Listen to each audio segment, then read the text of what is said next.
Welcome to Hail Varsity Radio, the voice of Husker Nation. Insight, opinion, expertise, with the biggest and best names talking Nebraska across the state. Join the show on Twitter at Hail Varsity and at Schmidt_radio. Call in at 402-466-ESPN or 1-800-825-5865. Here's Chris Schmidt. Welcome to it. Great to be with you on a Wednesday. It's Hail Varsity Radio, presented by the Nebraska Lottery. We're back in studio.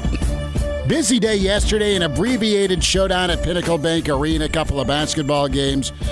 We're loaded up today, man. Going to talk all things Nebraska basketball, some football thoughts. As I know we're a ways away from spring ball, but some cool topics to get into in regards to Nebraska football. We'll spend some time with Mr. Husker football, Mike Babcock, going to be with us in about 20 minutes. Husker baseball also around the corner. Nebraska, Iowa on the hardwood tomorrow in Iowa City. I know we didn't get a chance to get a ton of time into Nebraska's, we can say whacking, since it was Rutgers and there's a little Jersey Sopranos flavor there. Nebraska's whacking of Rutgers. We won't spend a ton of time on that, but I think the the mood and the vibe for Nebraska basketball fans is really cool because you've won 2 straight. You feel pretty good about your program with the last 2 games, and quite honestly, the way they've been playing the last few games. We'll hear from Andy Markowski, the pride of Ord, Husker standout and assistant with Pius girls basketball. Hard-fought win for Pius girls in the opening round Class A State 2021. So, Mr. Markowski in an hour. Shuey will join us. We'll spend some more time on Tiger, and then kind of a recap / look ahead also with Dr. Doug Toewes when it comes to Tiger. So golf on our mind as well. Numbers to get in, 466-3776, 466-3776, 800-825-5865. Email Chris@HailVarsity.com. There's Elijah Herbel. Find him on Twitter at Herbel Essence. Find me, Chris Schmidt, at Schmidt_radio. So there's 100 different ways we can go. And I want to start off with a little bit of recruiting and football, get into some basketball, and then kind of revisit some comments from Grant Wistrom when it comes to medical marijuana, right? Because you had Governor Ricketts kind of throw out his take in opposition in an op-ed with the Hastings Tribune end of February.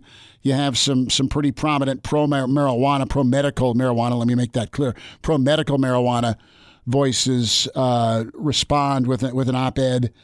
One of those voices, Grant Wistrom, friend of the show, so his take on things, we'll revisit that too, to dive into the weeds, a little pun intended there. So, Elijah, all right, level of concern, my friend, with 2022 recruiting for Nebraska. I'll go first. You say yay or nay, and I guess, listen, I look at what Nebraska's done from a recruiting standpoint, how well they finished this year without any visits. Every time we turn around, the NCAA's pushing back the ability for coaches to leave campus or athletes and their availability to go officially visit. That hasn't happened, right? It hasn't happened for a year. And things are pushed back to the end of May.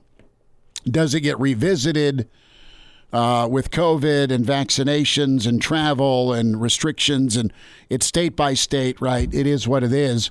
So the fact that Nebraska does not have any commitments for 2022, probably a little surprising based on how well they've done, because a year ago at this time they were able to at least get some commitments. But I'm not worried. I think Nebraska's staff can recruit well. They recruited exceptionally well with this pandemic. I like the class they have for 2020 and 2021. Now, what happens with 2022? Quarterback is my concern, okay? Because you always got an added quarterback. It's just part of the business. You've seen Nebraska lose McCaffrey. And Nebraska's been fairly immune to quarterback departures. You just have been. throughout the history of the program. A lot of good kids have stayed. I think of Jerry Godowski that waited his turn behind Steve Taylor, and Steve Taylor was great. I look at Brooke Behringer, of course, behind Tommy Frazier. Brooke stayed and did more than a solid for the football program. I look at the Newcomb-Crouch dynamic. We can go down the list, right? And I look at, the McCaffrey situation where he's going to go give it a shot at Louisville. So you got Adrian Martinez. We don't know how healthy Adrian Martinez is from freshman year Adrian to what is junior year Adrian, right, when it comes to throwing the football and the wear and tear and mileage he's put on his body. So that leaves you with the Smothers question that none of us have seen throw. So if we can watch spring football, what's his passing acumen going to be like? We know the kid can run. You have Harburg that's got great size and could really be developed. I don't worry that Nebraska's got a kid they think can play quarterback.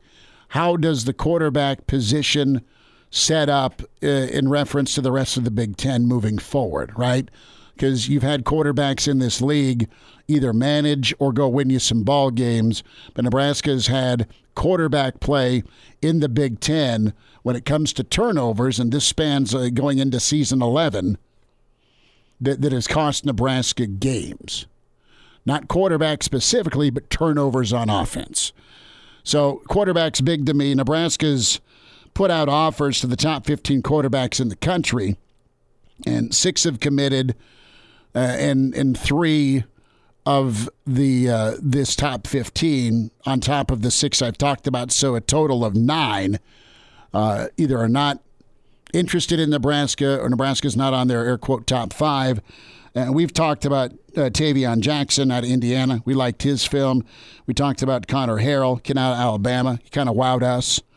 And then you got M.J. Morris, kids out of Atlanta, Angeles out of New Jersey, and Bianco's out of Hawaii. There are options there. What's the gap like between these top kids that are going to Bama or Clemson or pick a school and the kids that Nebraska is still in the hunt on? I think Nebraska will find a quarterback. Are they getting what's available? Are they settling for 2022?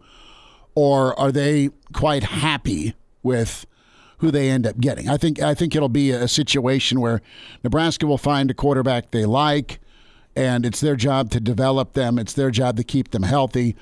Because I believe this offense, this head coach, and this quarterback coach, and the offensive coordinator with Coach Lubick, I think all parties can work to having a really good quarterback. Is he going to be a Johnny Football, a guy that Frost recruited? Is he going to be a Johnny Man, a Marcus Mariota? Is he going to be Mackenzie Milton? That's a big ask. But some of those guys were either A, under the radar, or B, just 3 stars. They were, if you look back at the recruiting rankings for quarterbacks, they were all top 20 guys, or at least in that top 20, top 30. But boy, did they hit and mesh. And it really worked out well for that quarterback reputation that Frost has had during his time in college. So I'm in wait-and-see mode. That's not a hot take. That's not Kool-Aid drinking either. I'm just wait-and-see mode. And I'm really in wait-and-see mode on what you have here with the Nebraska current quarterback situation. I guess I'm not worried about 2022. Let's see how 2021 looks out with your quarterback play. And what's fun about recruiting quarterbacks, and what's also painful and awful about recruiting quarterbacks, is it's more of a crapshoot than any other position. I mean, recruiting every single position is a bit of a crapshoot. You're going to have 5 stars, high 4 stars who flop, and you're going to have 2 and 3 star guys who really pop. And it's no different. You're going to have your Deshaun Watson. Yeah, look at the top 5 quarterbacks in the draft this year. 2 of them, Justin Fields and Trevor Lawrence, were heralded and all these great things in high school, 5 stars. They lived up to the hype. But on the other hand, or on the other side of things, on the other hand, you still have guys like Tate Martell. Went to Ohio State as the number 1 quarterback, number 1 player in the country, flopped at Ohio State, is now flopped at Miami, and he's on to his 3rd school. Mm-hmm. He's a flake, bro. Yeah. He's a flake, and he's a flake on social media asking for some Nebraska love back when A&M was in on him. Yeah. He wants the attention. He may be talented, he may be good, but yeah, what do you get in personality with maturity-wise, yeah, right? And then you look at the other 3 top 5 quarterbacks in the draft, and Mac Jones, Trey Lance, and Zach Wilson. All 3 of those guys were 3-star recruits coming out of high school.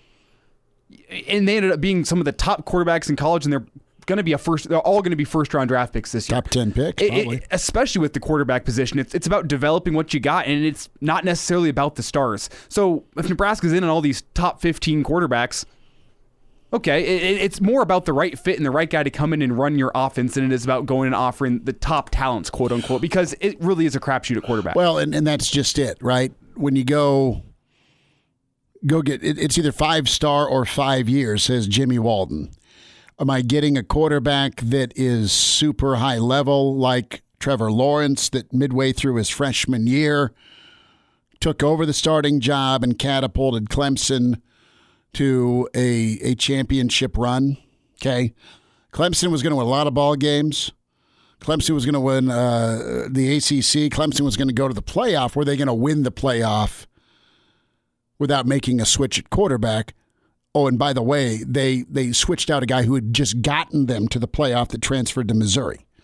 Okay, so what are we asking for here? I think you're asking for get me some wins in the West, take care of the football, be durable, and let's go bowling. Right, that's your ask right now for whoever your current Nebraska quarterback is. And it's your ask for the next Nebraska quarterback, whether he's to be recruited or he's getting developed. But you're going to offer these high-level dudes because they can ball. They look good. Nothing's a certainty. But, man, you're starting out on the old chutes and ladder board way ahead of the starting point if you get this level of talent. Come in and just kind of rock. Otherwise, you wait and develop, and then it hits like a Wilson at BYU. Like a Trey Lance, all right, just to name a couple of guys that were that under the radar. Yeah, he could max out and be a first-round guy. He's got the talent. What's the makeup, the ability, and how does he translate? So uncertainty is the theme, but it's the reality is this. What kind of coaching are you going to get? Where does the kid go from a development, mental, and physical standpoint? In a Power 5 league like the Big Ten, I'm okay. I think Nebraska needs to find their guy, and if that guy's also the same kid Alabama wants, great. If he's a kid that they beat out somebody that's a little further under the radar, but damn, it could be a nice fit, I'm all right with that too. Think back to Taylor Martinez, right? And think how big of a gamble it was to turn a kid that's just got insane straight line speed, not a lot of wiggle, but pretty tough and could just fly and was a weird-looking thrower but was good enough off of play action, right? I mean, we can bag on Taylor going Uncle Rico, but he was an okay thrower, right? He was more than serviceable, and they won a lot of ball games with him. But he was catching the football as a scout team guy. He was a wide receiver. So they said, all right, dude, go play quarterback, go run the football, make some plays, throw in the ball. There you go. Red zone, there's too many interceptions to count. Bless his heart, that were no good for Nebraska in some big games that they just lost.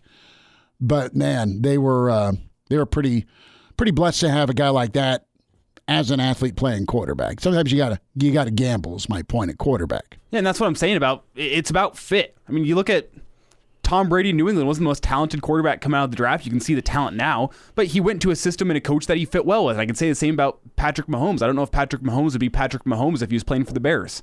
Patrick Mahomes would have an ice pack on his knees and be weeping, quite honestly. I mean, it's all about finding the guy that is going to come in and he meshes well with the coach, meshes well with the teammates, is going to take that step. And I think quarterback especially is a position where if you're not getting one of the top 15 guys in the country, it's perfectly okay because it is all about just finding the right guy. And I think Scott has to learn which guy is gonna fit right for his system within the Big Ten. I think it's one thing to fit Scott Frost's system, and we've seen at other positions along the offense, running back in particular, that a guy that fits Scott Frost's system at UCF isn't going to fit Scott Frost's system at Nebraska. And I think quarterback should be included on that list as one of the positions that he's still trying to figure out what type of guy he needs to bring in to run the offense. Well, who can you get? Who can you land? And what can you develop? Last thought here, we'll get to Mike Babcock and hit some Husker baseball and some hoops as well. What would Tommy Armstrong's athleticism and ability look like in the Frost offense? I mean, like Tommy ran some pro style in high school. and did okay and was nice off of play action. And Tommy, when he wanted to throw it, really could sting. I remember the Miami game, right? And I remember the USC game, too. I remember that Holiday Bowl where the kid threw for like 340 yards and was so good on the run and was tough and was mobile and just could do so many things well. The UCLA Foster Farms game, right, when you kind of meshed in some running with the throwing part. But it just to kind of transplant his skill set in this Frost offense, and I think Oregon was interested in Tommy Armstrong anyway as a potential quarterback. But just thinking out loud, I mean, just going back over some of the quarterbacks Nebraska's had, I mean, Tommy was a 9-win quarterback one year, and he gets a lot of hell. But, man, from a durability standpoint and being able to get the ball downfield, right, you want to see that back in the offense. Adrian is a guy that I think can have a really nice junior season, and it all comes down to his health, and I think that health is a big-time positive or negative on his confidence. Because if you're hearing the chirping and you're not winning, and as a starter your record's what it is, you've done a lot of really good things, and you're a talented quarterback, but you've gutted out a lot, and you've not been right physically for a lot of your career. Mike Babcock's on the way with Hail Varsity. And we're back Fellas, think we could listen to the radio lesson? on Hail Varsity Radio, presented by the Nebraska Lottery. Yes! That's awesome! Thanks for spending time. Wednesday edition, Hail Varsity, presented by the Nebraska Lottery. Chris Schmidt, Elijah Herbel. Babbers, I thought of you, bud. I was flipping through Twitter at halftime yesterday of one of the ball games I was calling, and I love memes. And there was a picture of the great John Wooden on a knee with his whiteboard kind of staring into Bill Walton's eyes. And Bill had his palms open, kind of sitting up on the bench. And the caption was, Bill, now's not the time to do a Grateful Dead sing-along. And the caption response was, but it's trucking, Coach. So I kind of giggled about that with the Grateful Dead reference, Babbers. The ultimate fan. He had the money and he traveled around with them. Well, I remember a story. Luke Walton was doing a sit down, and this after one of the Laker titles he had won. And, Luke's getting home from basketball, probably in high school, or, well, probably not high school, but Luke's a young kid, right? And in the backyard, like, there's a naked Jerry Garcia walking from the pool to the cabana. And there's little old Luke Walton, and there's, half of the dead in Bill's backyard just waking up from probably sleeping under the stars the night before. No, brother. I've read Bill Walton's autobiography. I hope that his relationship with his family was not disrupted by his love of the Grateful Dead. I don't know if it was disrupted, but it was just one big happy family, man. Yeah. Well, I think he even traveled to Egypt, I think, when they played there. Wow. Well, that's pretty cool. You and Walton need to sit down and talk Grateful Dead sometime. No, I'd be on the periphery when it comes to a guy like that. Mike, let's get into some Nebraska basketball. Let's keep with the hoops theme and optimism level. Are you feeling better about the end of the basketball season versus maybe some of the fans even a week ago just wishing for the end of the season? Well, it just seems like they have stretches where they play together for longer periods of time. By that I mean they're passing the ball and they're moving and they're, trying to find the open shot. And the last couple of games, they've started a little bit different lineup at the beginning, and those guys have gotten them off to a good start, and they've maintained that pace. Although there have been stretches where it doesn't hold, but there have been fewer, I think, is my sense. And there's less of just bring the ball down one-on-one, go after it, and see what you can do kind of a thing. And I think that's why they've been successful. I think they've got probably the talent to do it, but they have to pass the ball and move and do some things like that. And Derek Walker really gave him a boost in the last game, playing in the post and offensively as well as defensively and rebounding. So, some pieces are kind of coming together, and it's. I hope people don't just put it all on. They didn't have Teddy Allen because he didn't play. He didn't play a lot in the last game before he left the team either. But I hope for the best for him. But again, it's just they're playing more like a team, and is my sense of it, and that's what you have to do to be successful. Mike Babcock's with us, HailVarsity.com and magazine at MD Babs on Twitter. It's where you follow him. I look at two different offensive systems, right? I look at the Spurs, right? That style of ball where it's space and pace, and it's kind of similar to what Fred wants to do, and you know how good the Spurs teams have been over the years with the titles. And then I look at like an elite talent where you've got a guy that'll go crank out some MVPs like a Steve Nash or a James Harden, where it's that high screen and roll offense where he can distribute or he can step back or get to the rim. So it just depends on your personnel. And I was watching last night where I look at Michigan and their ball movement and how good they are, and I know they got worked last night by Illinois, and Illinois is really good, but I think Illinois shares the ball pretty well. Then Michigan State and Indiana came on. And they've got elite talent as well, but it was one guy dominating the ball, and it was a rock fight offensively because no one was hitting shots. I like, and I'm excited if I'm a Nebraska fan, for Fred's style and Fred's philosophy offensively. And even McGowan's talked about it today, where he's on ball, but he loves to create. And earlier in the year, you had guys, I think, worried about getting shots or getting a look, so let's go force it, Babbers. I've seen less forcing it. I know they've only won 2 games, but they've been in about 5 of the last 6, it feels like. Yeah, well, and heck, Nebraska played Illinois into overtime. I mean, right.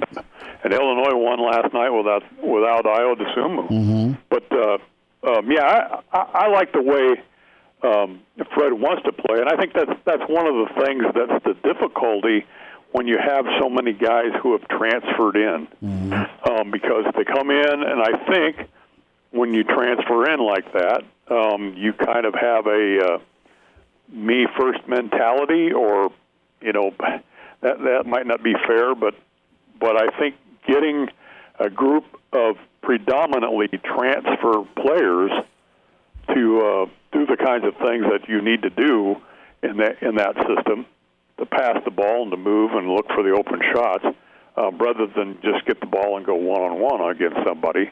I think it takes time, and it's been frustrating to watch, but I think that we're seeing that a little bit now, because they do those things, and maybe the guys, the transfers are feeling more comfortable with each other. And, I think Thor has played well in the last couple of games. And, that's another thing that Nebraska has done is hit some three-point shots early, have some success there, and then continue to do the things that got them into that position. Keep coming back to that. But you're right, Smitty, that's what you have to be able to do. And I think it's difficult when you have so many transfers to make that adjustment quickly.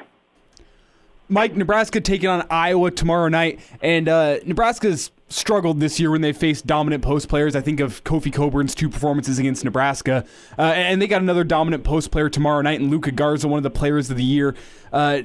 Nebraska in this one, are you watching hoping for a win, or are you just watching hoping that you don't want to shut the TV off come about 10 minutes into the second half? Yeah, I just want to see the same kind of approach, offensively. Move the ball and do what I'm being redundant here, but you have to try to do that and do your best.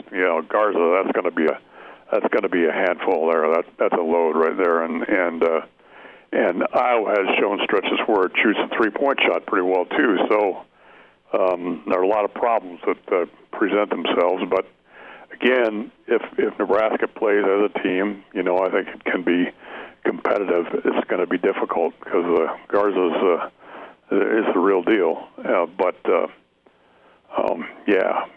Again, Nebraska played Illinois at overtime, and Coburn.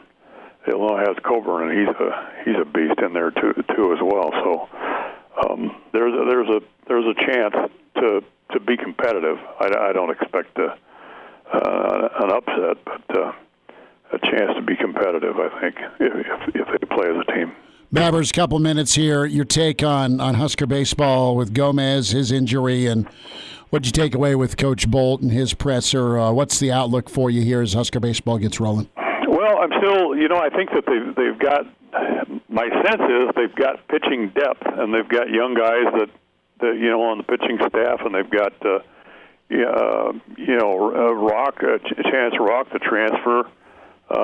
I just think that that's probably the area where I feel they needed it, and they're going to have it, even though they lost Colby. And that's a tough loss, and it's tough for him. Obviously, I feel for him, but I do think that they have the depth on the pitching staff maybe to absorb his loss, and but we'll see. You start off with a 4-game series right off the bat, and you got a doubleheader on Saturday, and you're going to see a little bit of that pitching. You're going to have some innings to fill up there, and we'll see how the pitching goes. But I think if they got that, they have enough of an offensive punch that they can be successful. You feel okay about the offense? I mean, Will Bolt's always aggressive, and Will's been a part of teams in his career that have won different ways. Yeah, no, I do. I think I feel good. I'll mention Banjoff and I'll mention Schwellenbach in particular, but I think they've got guys that can that hit the ball, and you're right. Bolt is aggressive, and I think that he's maybe accomplished the hard edge that he had. When he was a player, he's got that with his team, and I think they're if they can be disciplined and approach game the right way, I think they can be successful. Again, with that, if the pitching staff is what I think it is in terms of depth, with some of the young arms and the new arms. Got about a minute left here with Mike Babcock. And Mike, I think a lot of Husker fans define a successful season for Nebraska baseball as making an NCAA regional. I know personally for me, that's like kind of the measure of how good was Nebraska's season. Did they make a regional? Well, with Nebraska's Big Ten only schedule this season, is that a realistic standard for this season? Well, I think it is. I think it's realistic in the sense that you need to be pretty good in the Big Ten because, as Will Bolt pointed out, without any, well, I'll give you an example. I may have mentioned this already, but the preseason rankings, the Collegiate Baseball Writers rankings, preseason rankings, there was one team in there from the Big Ten, Michigan. And then the first week of the season, the schools are already playing, and in top 30, the Big Ten didn't have any teams. And I think had only the one team that got votes, Michigan. So that's tough, for an RPI. That's tough. If your conference doesn't have the respect that it needs, you're going to have to be successful in the conference because I don't think the Big Ten is probably going to get that many teams into regionals. So you're going to have to probably be in the top 4 at least to get that opportunity. And I think Nebraska has the ability to do that.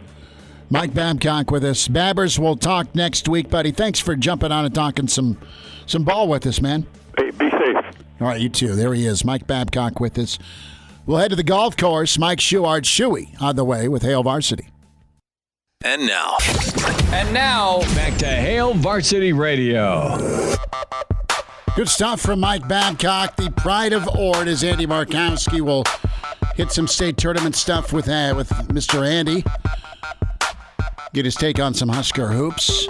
Stop rate, Max Olson, great rider with The Athletic.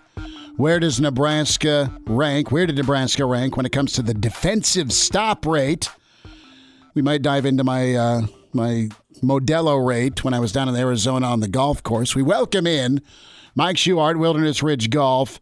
And Shuey, it was just phenomenal. It was 72. It was sunny, no wind. I got to use my dad's clubs. His putter and his wedges kicked my butt, but his driver and 3-wood was, well, it helped me. And I think he was watching down, which is what I'm going to chalk it up to. But I already got some rounds in, brother. I mean, I just needed Shuey there swinging with me. I love it, man. You got a little warm-up before the season starts here. I do, and I'm headed back the 17th for another week to go play at Pebble Creek. And we played at Wigwam, which was really cool. And I'm thinking we might try and hit the Air Force Base as well, or the kind of by the mountain. But that's on the docket. But yeah, I have. You've worked me out. You've fitted me, and it's been wonderful. And the newer clubs I hit well, thanks to your expertise. All right. But brother, what a difference the equipment makes. Where have we heard that before? And these clubs the old man had, wow. Went far and straight, Shuey. I was a happy dude. Gotta love it, man. Anytime the equipment can help you, that's always good. That means I don't have to do anything. Let the equipment do all the work. I get it. How have you been? Tell me how your week's been. You got sunshine, you got wilderness, you got a chance to be a member, man. And that's something that I know that you're excited about as things are getting built and reconfigured at Wilderness. But this type of year and this type of weather has got to make you smile with all the golf on the horizon. Oh, yeah. Yeah, it's been a long time coming, man. I didn't think we would get here. So it's been super busy, but exciting at the same time because people are anxious to get out. So we've been getting things ready.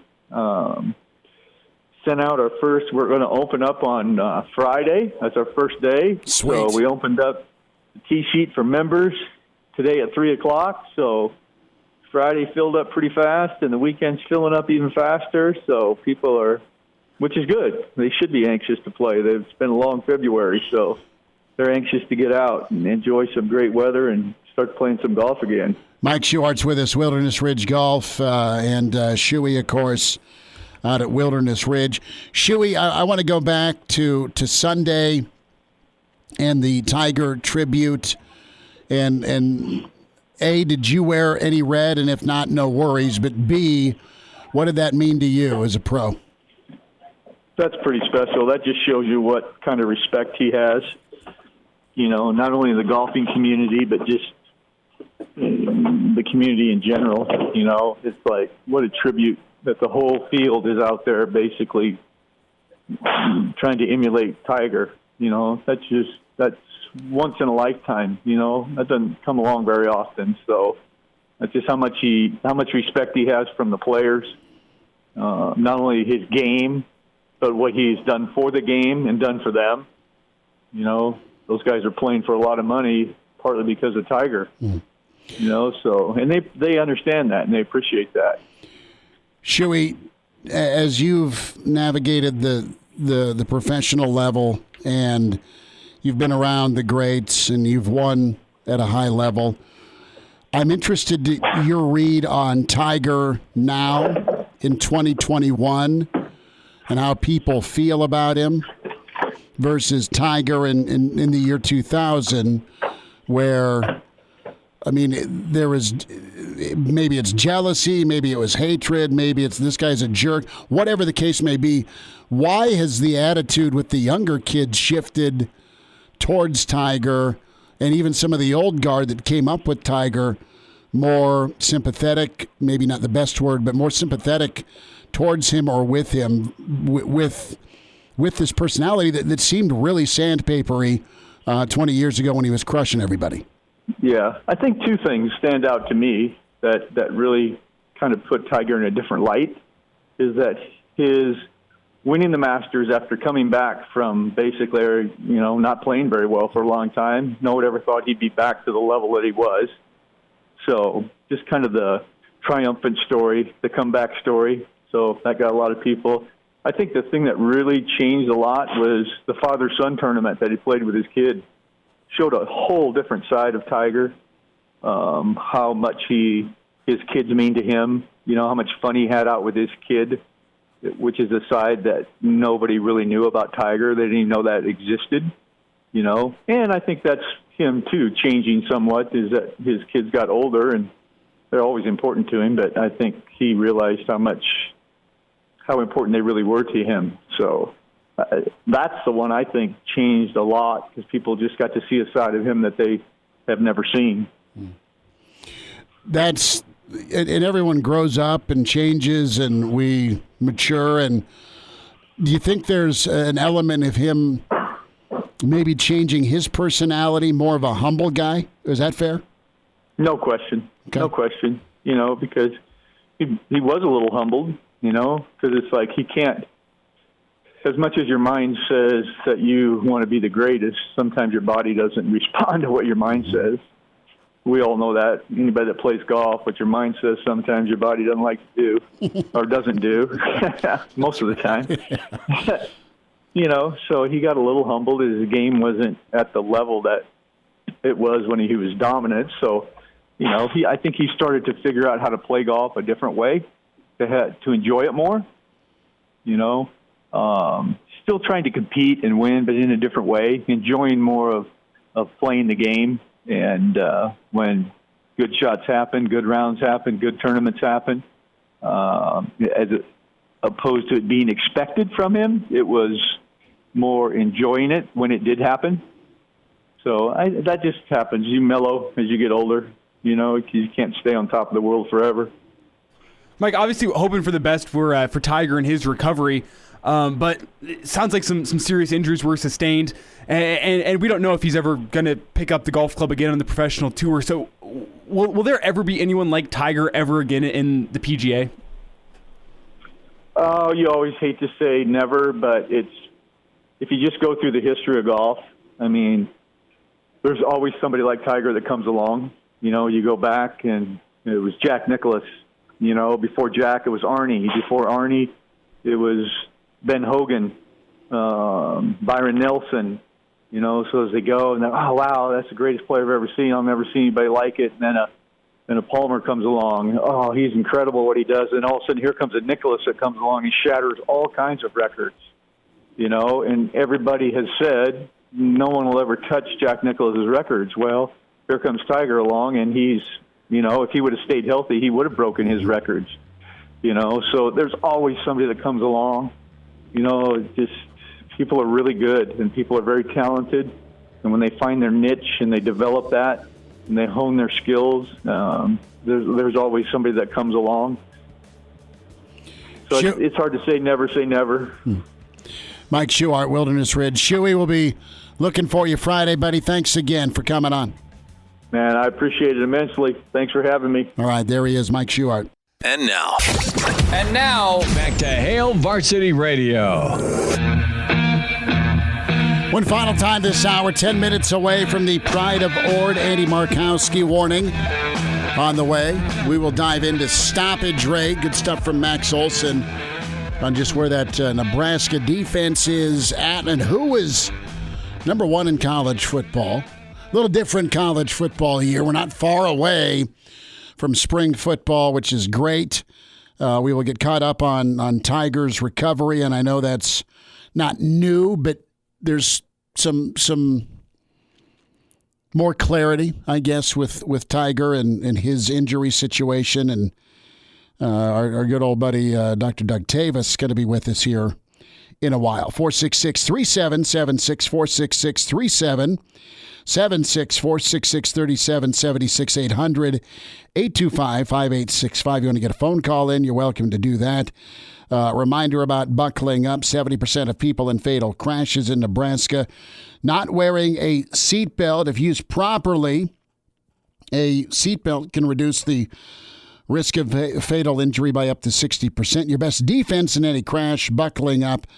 Brought to you by the Nebraska Department of Highway Safety Office. Let's hear from Fred Hoiberg real quick, Elijah, as the mayor had his Zoom session today, and a lot of good things covered. But this was a fair question by Eric Olson, and specifically when it comes to why. Why do you think the team's getting better, right? We talk about optimism. We'll spend more time on Nebraska and Iowa tomorrow. We're a couple days removed from the Rutgers win, which was wow. And there's still great energy and optimism because of that. But, great. You won 2 in a row, but why do you think, big picture, it's getting better?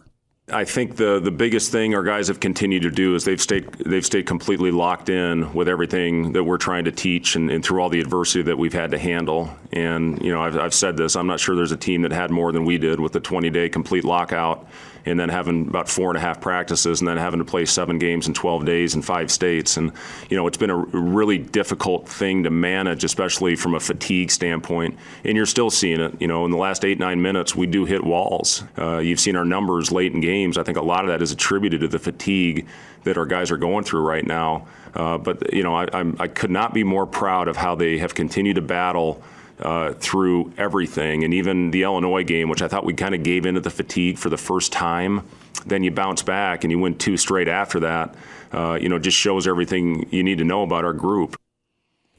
So, listen, Fred, when you hear coaches talk about, we've been through everything, okay, I believe Fred when he says we've been through hell and back. Last thought here from the mayor. When I was playing, we'd have All-Star break, which was usually 4 days, and I'd come back from All-Star break, and it felt like I'd never played basketball before. Those first, couple days when you're getting ready to play again. I think about it, our guys had 5 times that amount of time. They had 20 days where they couldn't feel a ball. They couldn't be in the gym. And to continue to come out and battle and fight and claw and scratch, again, that says everything you need to know about our group. And I've said it since day one. I don't know exactly what our record will be, but this is a team I think you can be proud of because of how hard they play and how much they care. And they've continued to show that through every step of this season. Pretty genuine from the mayor. Been through hell, proud of my guys, and they've kept battling. And I think it's absolutely sincere. You're seeing it. And you've seen them play well enough to win the last several games. Husker standout, assistant at Pius, the pride of Ord. It's Andy Markowski time next on Hail Varsity. We're presented by the Nebraska Lottery. Welcome to Hail Varsity Radio, the voice of Husker Nation. Insight, opinion, expertise, with the biggest and best names talking Nebraska across the state. Join the show on Twitter at Hail Varsity and at Schmidt_radio. Call in at 402-466-ESPN or 1-800-825-5865. Here's Chris Schmidt. Back into it, it's Hour 2 at Hail Varsity Radio, presented by the Nebraska Lottery. We welcome in the pride of Ord, Andy Markowski with us, assistant at Pius for girls basketball and a standout Husker. Andy, congrats on the opening round win for Pius over Millard North, man. I know it's sunny and gorgeous out, but I think it's nose to the grindstone for you guys again before round 2. How you been? Yeah, thanks for the. Yeah, the girls got a tough win on Tuesday, and kind of an atypical state tournament format. Normally, you're kind of back at it, getting ready to play the next day, and a couple days off is going to do us good. It was a really physical first round game that we just had to grind it through, and at this time of year, just win, baby. That's all you need to do, and fortunate to get through there with a win. How do you guys stay patient, not only just coaches but players, with a lack of a better term, just I'm going to call it a complete stall tactic, but a lot of air taken out of the ball, and you guys love to go fast, and that wasn't always an option the other night, but you still wailed away. It was a really good fourth quarter. Yeah, well, yeah, we it was a really hard matchup, and we knew that they were going to slow it down. They that was what they felt was their best chance. And fortunately for us is we use offense to create tempo. We don't pressure. We don't press, even though we had to a little bit in that game. I thought our kids did a nice job of, for 3 days in preparation, kind of understanding that we were going to have to change the way we play defensively a touch just to try to force some tempo with defense. But we're a lot like Nebraska men. Fred plays really, really fast on offense, a lot of possessions. But Doc is more of a half court man, pretty protect the lane oriented, and then Millard North just did not let us pressure them much, and then allow us to use our offense to get out in conversion and score. So very, very abnormal game for us. But once again, you have to play different styles against different teams this time of year, and they forced us to play a different game. And give our kids credit, they hung in there and defended. And if you defend at this time of year, you got a chance to win. What do you think of Central? I was pretty wowed by their speed and athleticism and size.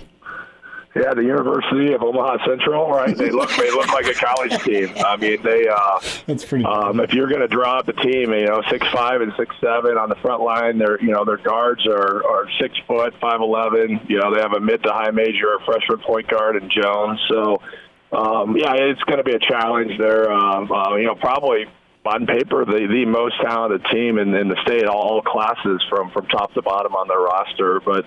We're going to have to go to work the next 2 days and prepare our kids to really go and compete against a very, very talented team in Central.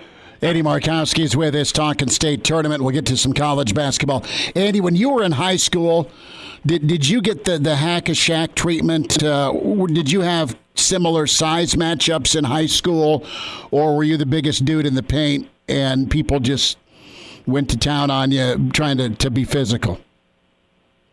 Yeah, a little bit of both. I mean, we were Class B, so we played the good Class B schedule. So there was always size, that you played against. But certainly, being physical against big people is the norm, and that's kind of what you expect in the lane nowadays. I mean, you hand check a little frail point guard at 20 feet and it's a foul, but you can tackle a post player and it's a no call. So it's the post is officiated very differently, and it's been that way for forever. And I think refs always assume big people can play through more contact. Well, you're bigger than them, so you should be able to handle the physicality. But yeah, it's I always felt I could shoot.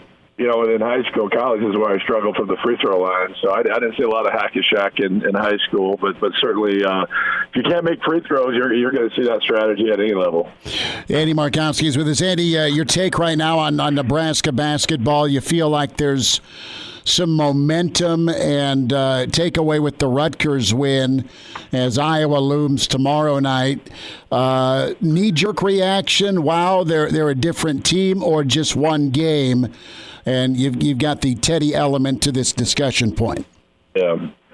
Well, when you're on a 30-game losing streak and you've won 2 in a row, you have to certainly feel like there's some momentum there. And I kind of look at it longer term with this group. I mean, whether they win their next 2, lose their next 2, win 2 in the Big Ten tournament. It's been a disappointing year, but they are really close. I mean, I believe that. So I do think there's momentum in the sense of where Fred and the staff is going to get this program. Certainly how it plays out the remainder of the year. I do think they can, maybe split the last 2 regular season games and then maybe win 1 and stick around in the Big Ten tournament. You win 2 is not out of the question, but that doesn't. Regardless of what happens, I do think Fred's the right guy. The fact that the defense is ahead of the offense really makes me feel good because Fred is going to figure that part of it out. I mean, that's what he's done. He's got a proven track record of that. They've seen a couple more pieces. They need to blend what they have, which hopefully COVID is gone, and they're able to have a much more productive spring, summer, and fall than what they had this last year. Because I do think that hurt him blending this group with just team chemistry and understanding roles. I mean, I think the staff was a little behind on what each player could do as well. Talking with Andy Markowski here on Hail Varsity Radio, former Husker basketball standout. And Andy, Nebraska basketball had its best offensive performance of the year once Teddy Allen was off the roster. Is that a coincidence, or is there something to that? Yeah, I don't think it's just one variable. Certainly, Teddy was an immensely talented offensive player. So confident, felt like he could, really beat his person every time he had the ball. So the ball, sometimes stopped. And, in college, when the ball doesn't move, defenses get set, and it's hard to score. I do think, there was possessions and stretches of games where Teddy didn't help the offense, but there's also games where he was the best player in a Nebraska uniform. So we'll see how the rest of the year plays out. But I think people are wrong by saying, addition by subtraction, all of a sudden you get rid of him and now you can play offense. I think it's more multifactorial, and now whether there's some chemistry issues that affected it more, I would say that would potentially harm a team more than somebody on the court. But that's I don't know any of that to be fact, and you wish Teddy luck, but certainly that was a high risk sign. At a point of the program where we didn't have a lot of talent, but. I'm fortunate to hire people into my profession, and usually a pattern on the resume. There's a reason why things play out the way they do, and Teddy certainly had a pattern of that behavior, and it proved out to be true again. Couple more minutes. Andy Markowski is with us here, Hail Varsity Radio, talking some Nebraska basketball, some high school hoops. So. When it comes to chemistry, and Andy, you were a captain. How is that handled, or how should that be handled? Where you've got fit, you've got talent, and then you've got personality. All of that being mixed in to this cocktail, right? How do you navigate that? Where you want to go get the most talented dudes that can score. You also have a system offensively that when it's flying around and they're working the ball around the horn with either back cuts or kickouts or driving kicks, you see what it can be. And again, you touched on it a little earlier when it comes to kind of meshing all of that. And with COVID, it maybe screwed some things up for Nebraska and other programs here. But what's the magic sauce, so to speak, to be able to do that? And what's your experience allowed you to kind of witness through your career at Nebraska when it comes to the chemistry and talent? Yeah, well, those are all very complex, problems. So, it really starts with, can you define the culture of what you're programmed to be? And I think Fred has turned over the roster a few times, or maybe he hasn't been able to establish that culture where when people come into it, it's you kind of know what it is and what it's about, and the young kids can learn from the older kids. That's kind of how we had it, right? We kind of ushered Markowski and Chubbuck and them out, and they had Strickland and Badgett, which were leaders, and then Teron and I.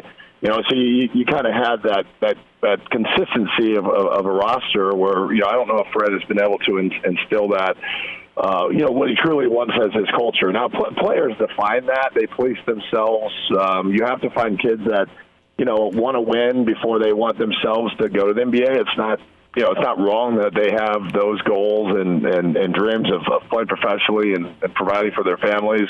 But you have to table that for the betterment of the team. And you can, try to pick up on some of that stuff through recruiting. And then, I think the one thing, and this is speculation, I think when you take as many transfers as we have taken over the last year, they come with the anticipation to play. I mean, that's been told to them, hey, we don't have a point guard, we don't have a wing, we don't have very much depth, we don't have a front line.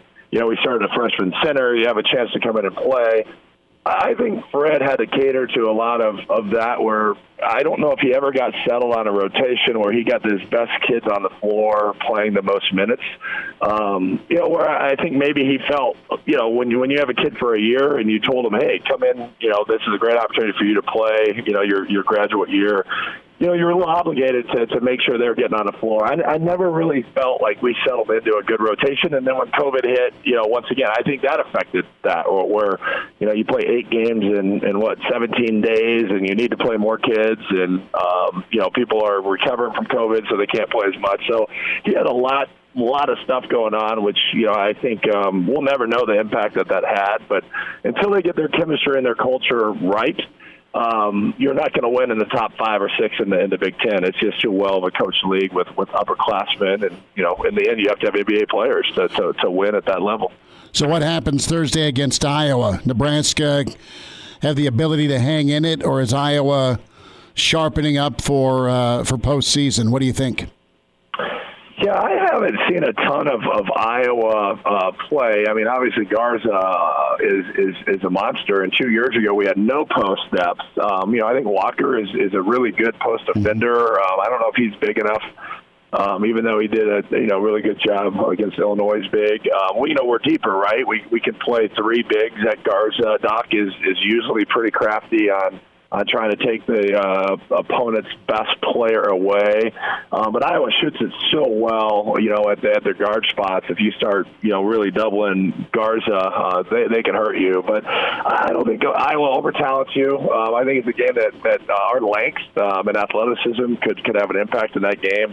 We're going to have to shoot it better, limit your turnovers. The margin against those types of teams are pretty small. We just have not been able to shoot a good free throw percentage, and then our turnovers against the best teams have been 16, 17, 18, and those are recipes to get you beat. So they're going to have to be sharp in those two areas, and we'll kind of see. Iowa's a Final Four, Elite Eight talented team, so I'll be anxious to see how we stack up against them.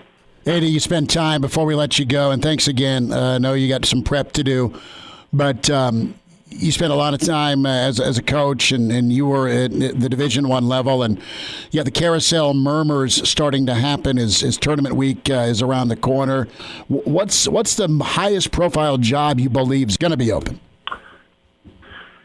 Well, Indiana could open. I don't know the relationship there with the coach to 80. I think that's one of those where either you feel good about it or you just have to make a change. I mean, I think the performance has been okay, but certainly Indiana is like Nebraska football, right? I mean, sometimes getting to the tournament or having a good season is not good enough. But that's college athletics. I don't feel sorry for any of them. I mean, they all won the Powerball. I mean, these guys are signing 5 and 6 year, 15 to $18 million deals.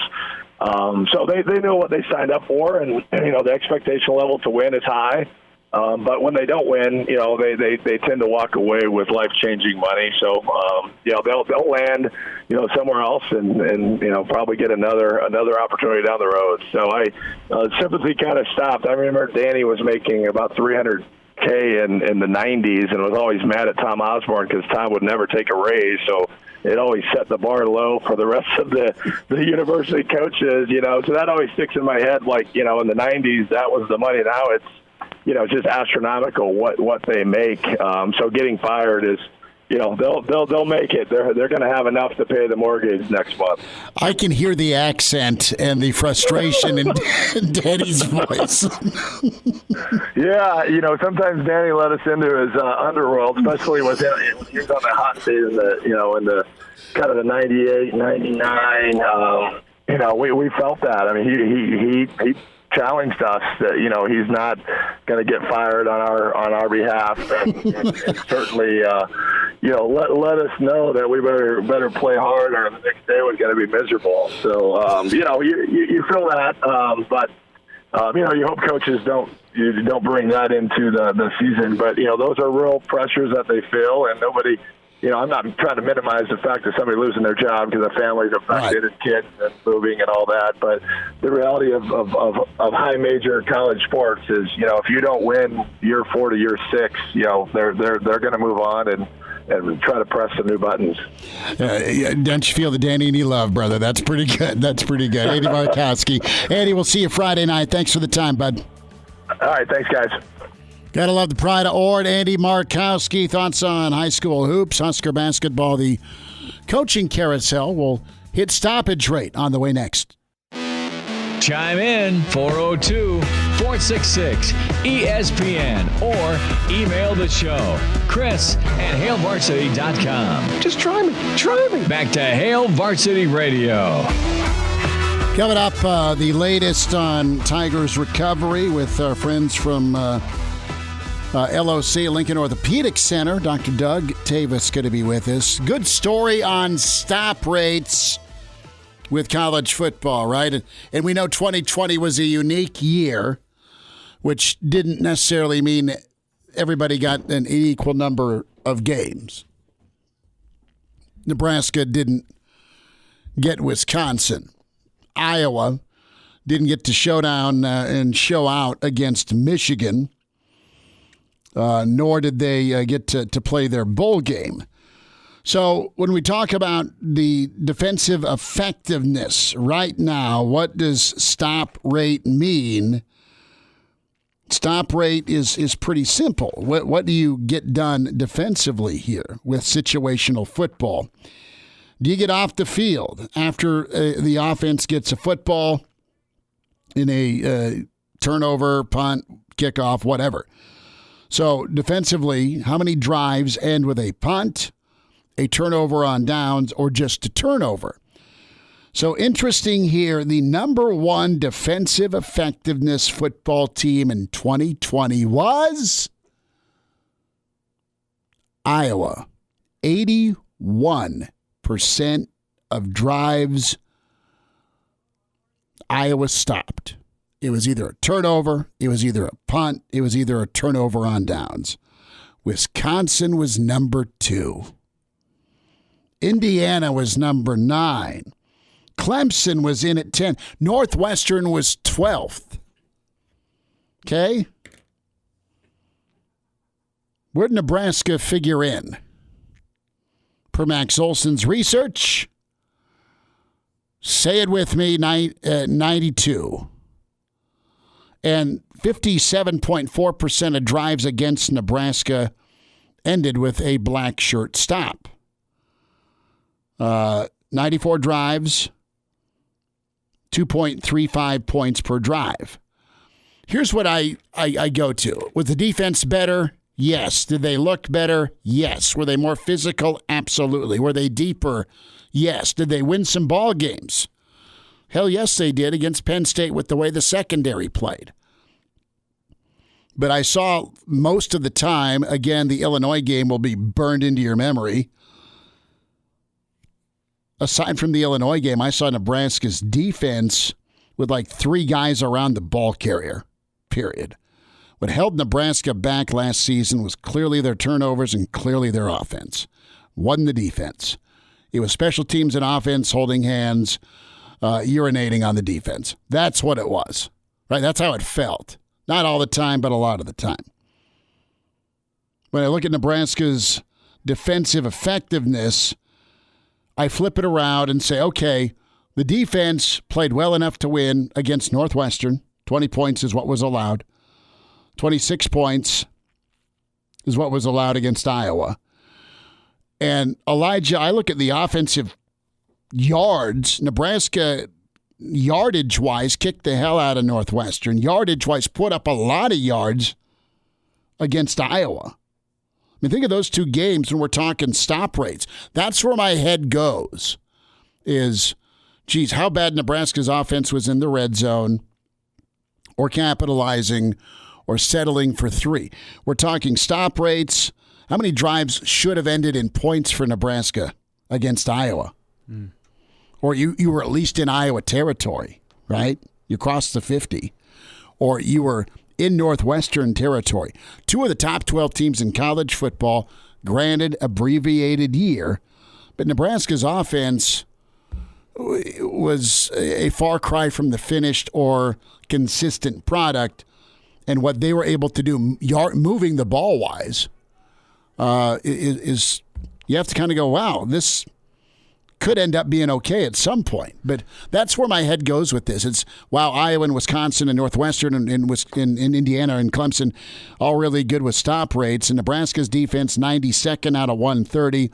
Not great, but what my eyes tell me is the defense is better. And Nebraska made some pretty big stops defensively. But I go back to the offense and I say, wow, look at what Nebraska could have done. And those are 2 games you look back on last season as a Nebraska football fan and go, they could have at worst split them. At best won, because Nebraska's driving against Iowa, ball game. Nebraska's driving against Northwestern, ball game.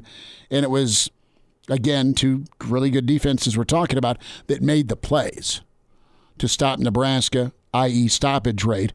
But Nebraska was right there. They had many chances to win the football game. Final drive against Iowa, last 2 minutes. You're motoring, and God, you have that turnover in the 3rd quarter down in the red zone against Northwestern. Couple of red zone turnovers. So I guess in a roundabout way, you played as bad as you did offensively last year against those two teams when we talk defensive effectiveness. And if you just kind of get out of your own way and the defense keeps improving, maybe 2021 can be a bit brighter.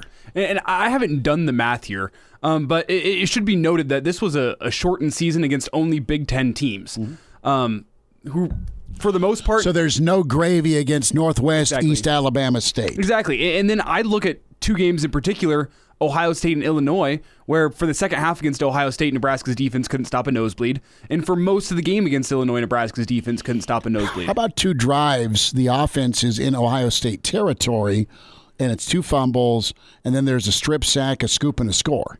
I mean, okay, that's part of this too. So it kind of goes back to what Coach McBride was saying, where he's pretty optimistic about things getting better.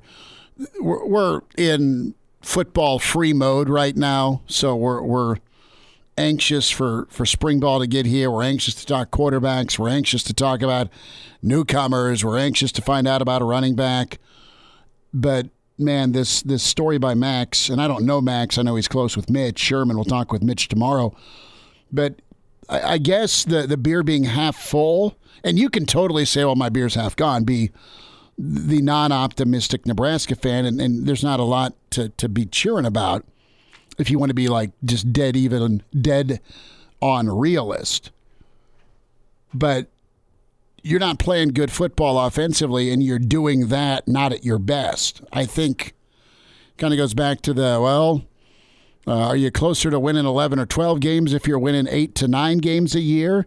Or are you closer to moving to 3 or 4 wins a season, right? You would think you're closer to getting over the hump. Yeah, and I'm just looking at the teams at the top, and the teams that had success last season and were kind of in every single game they played last year, their defense kept them in it. They had a stop rate 65% plus. Nebraska this past season was about 58%, and they were allowing their team to less than 2 points per possession, whereas Nebraska's at 2.3. So they're close in both.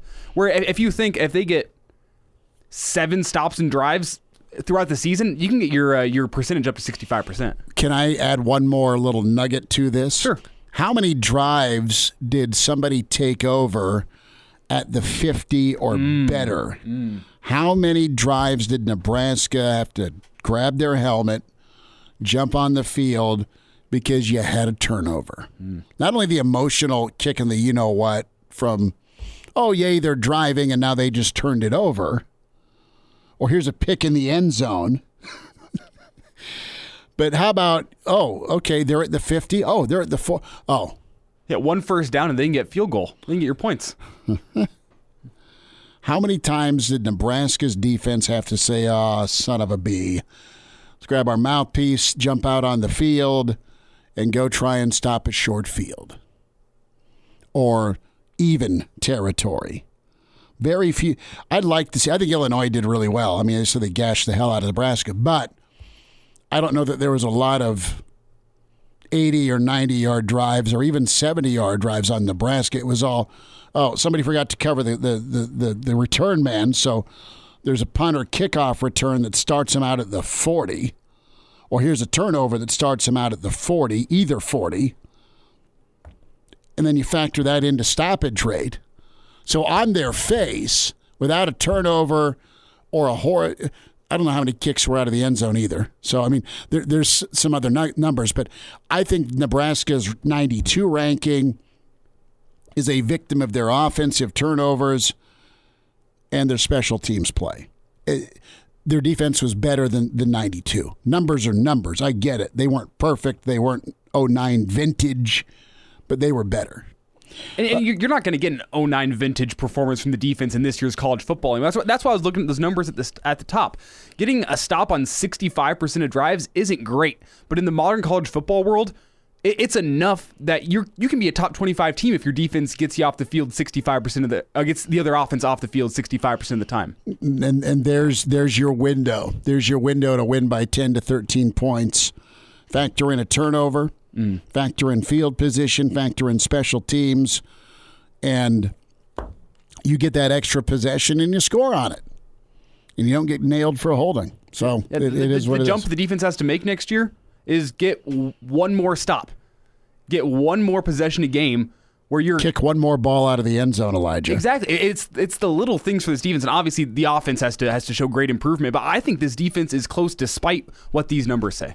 You know, Chenander's take on this would be totally doesn't matter. Got to grab your hard hat, go out there, stop them, whether it's adverse situation or not. We'll spend some time on Tiger Woods' injuries. And the latest from Dr.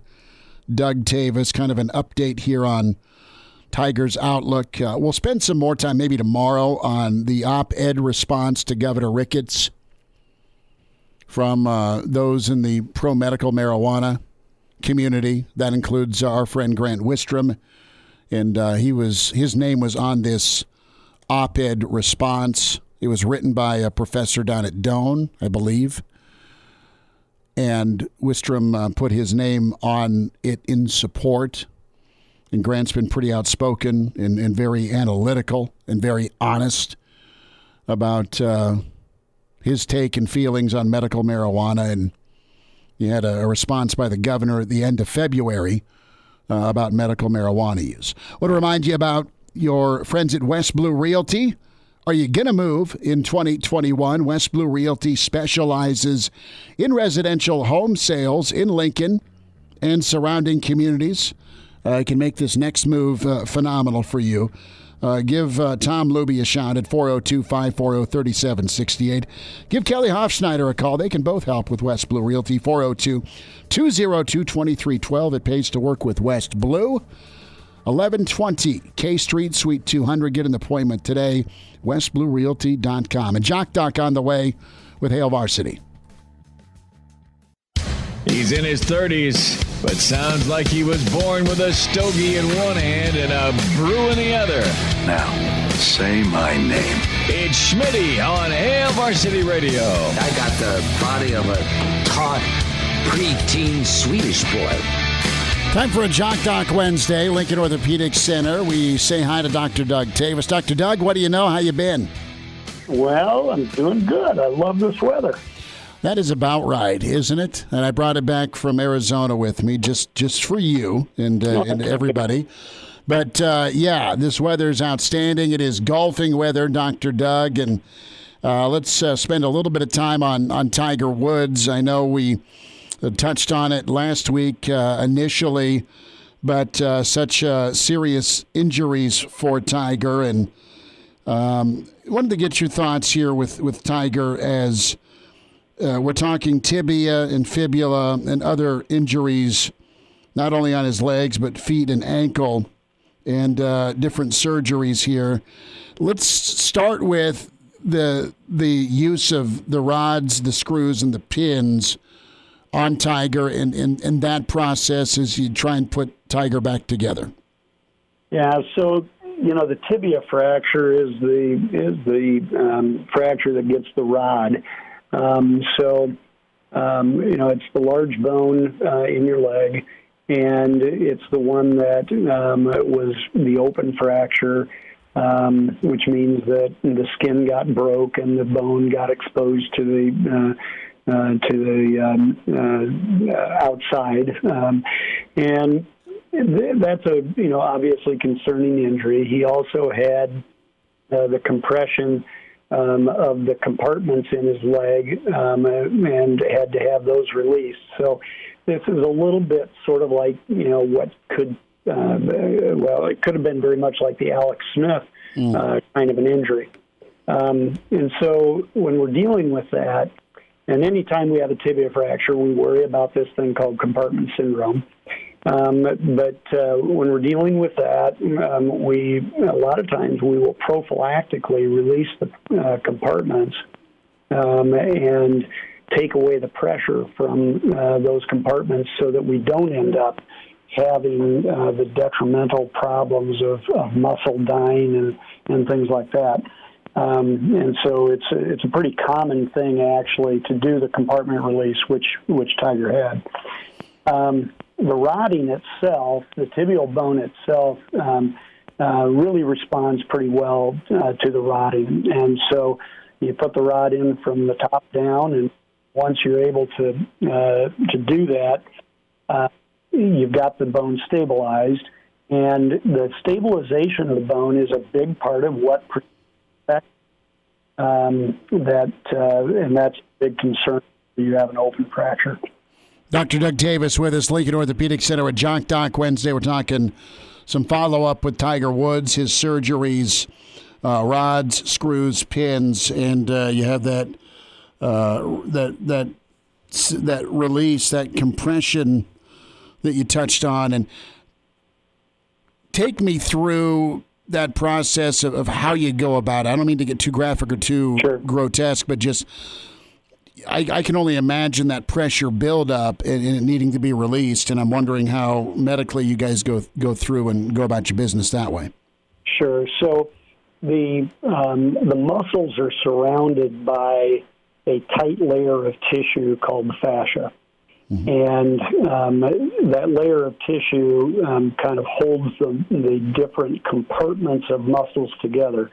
And again, without being too graphic, we can all, think about the piece of steak that we've seen that has had, a layer of tissue around it, right? Sure. So that layer of tissue, we can cut through and basically allow the pressure internally to be released. And then what is encompassing the muscle is the subcutaneous tissue, the fat tissue, and the skin. Well, there are times where the pressure is so high or in the muscular compartments that we even have to leave that open in order to allow for that pressure to be such that the muscle internally will survive. So when we have a tibia fracture like this, we have a very high concern for compartment syndrome, and we have a monitoring device that we can stick into the muscular compartment, and it can tell us what the number is in terms of how high the pressure is in millimeters of mercury. And as we do that, we have cutoffs that we say, okay, this is too high, and we have to do a release in order to accomplish that. So it's an incision, as you might expect, and then we get down into that fascial layer, that hard tissue around the muscle, and we literally use the scissors to move up and down through the compartment in order to release it. Dr. Doug Toewes with us, Lincoln Orthopedic Center at Jock Doc Wednesday. Follow up here to Tiger Woods and his injuries. Dr. Doug, with Tiger and the Alex Smith discussion point, and we've done a couple of Jock Docs over the years on Alex and his recovery, and it's been incredible. It's been remarkable. And that documentary is wow for him to battle back despite the many surgeries on his leg. Amazing. Yeah, danger level for Tiger with infection on his leg. Is Tiger looking, or could he face a similar lengthy recovery? And I'm just talking to walk and be a dad to what Alex went through, because I mean Alex almost lost his leg, if I remember correctly. Yeah, so what happened with Alex is quite frankly unusual. We grade these fractures as far as how severe the open exposure of the bone has been to the external environment. We grade it, and the higher the grade, the worse it is in terms of the likelihood of getting infection. So in Tiger's case, I don't have any information to know how severe that was in terms of the bone exposure to the external environment. But suffice it to say that the vast majority of these injuries are the grade 1 and grade 2 injuries, where yes, we are very concerned about the exposure and we're concerned about infection, but it really is not all that common that we go on to have an infection. And that's because we, do things that we know will prevent that. We get him into surgery right away. We get it washed out really well. We get on high-powered antibiotics. So we stabilize the bone. That's probably the most important thing. We get that bone stabilized. So I would say that it would be an unusual event if he were to have the kind of thing that happened with Alex. These things do happen. We all hear the stories. It's the kind of things that make orthopedic surgeons stay up at night, worrying about things. But I would expect that tibial fracture is going to heal up, and he's going to be able to move well on that. The foot and ankle, that's going to be a bigger issue, I think, for him in terms of his return to participation in golf in particular. But even for just being able to move around well, the foot and ankle may be the bigger issue. Dr. Doug Toewes with us, Lincoln Orthopedic Center at Jock Doc Wednesday. Dr. Doug, thanks for your insight on this. We'll get caught up again. Appreciate your time today. Yeah, enjoy the weather when you can. All right, there he is, Dr. Doug Toewes, Lincoln Orthopedic Center at Jock Doc Wednesday. Wind down on Wednesday. It's Hail Varsity presented by the Nebraska Lottery. Miss us? Come here, brother. Give me a hug. Bring it in for the real thing. We're on call for you. Catch the podcast at HailVarsity.com, the ESPN Lincoln app, or download them on iTunes. Saddle up, partner. Back to Hail Varsity Radio. One final time. So I'm just kind of looking at the basketball schedule. I'll have Norris at 1:30 on Friday. We'll have Pius and Central 6 o'clock Friday night. And we'll squeeze in a Hail Varsity in between on Friday. How's that sound down at Pinnacle Bank Arena? And, and then Motzi will have some championship Saturday coverage for you, and then a full slate of boys state for you next week here on ESPN Lincoln. And don't forget also, good friends up at News Talk 900, our affiliate in Columbus with Gus and Company. They are covering their local area teams you need to check out. And Doug Duda, the Hall of Famer. Doug's awesome. He's in town covering all sorts of high school basketball for girls state and for boys state with 1460, 1550, Garney Hastings, Grand Island. So I got to bump into Duda. I know he's been just all over working, but I need to find Duda this weekend down at PBA. That'd be all right. Man, how just awesome does it feel to have fans back in the stands? I think I can't believe it was a year ago, but I remember Nebraska State basketball was empty and they were showing all the highlights on Sports. We weren't sure if we were going to be able to do a game. Oh yeah. Let alone getting a chance to see Hunter Salas and Chucky Hepburn go at it, right? And we got it. We were so blessed to be able to do coverage. Thankful for that. I look at this last calendar year as just nuts, just crazy for all of us. And I've had to endure a lot. And you've made it, and it's getting better, and that's incredible. And it's going to be mid-60s, and you're going to be able to go have a cocktail in the rail yard, or you're going to be able to go check out the Haymarket, or you're going to check out downtown Lincoln, or you're going to drive to South Point, or whatever you're going to do if you're in town, or you're maybe a Lincolnite. Great, but it's going to feel normal, and it sounds normal. And when it's the scores between Southwest and Central, every shot is a huge bucket because the score has just changed, which we had yesterday, and it sucks for Southwest because I love those kids. Speaking of fans in the stands, I just saw this news on Twitter. It's from Kellen Havikin. He is no, huh? No, just whatever. I mean, he talked with Ted Carter. He says Ted Carter expects fans in the stands come this fall. I know it's obviously way early to be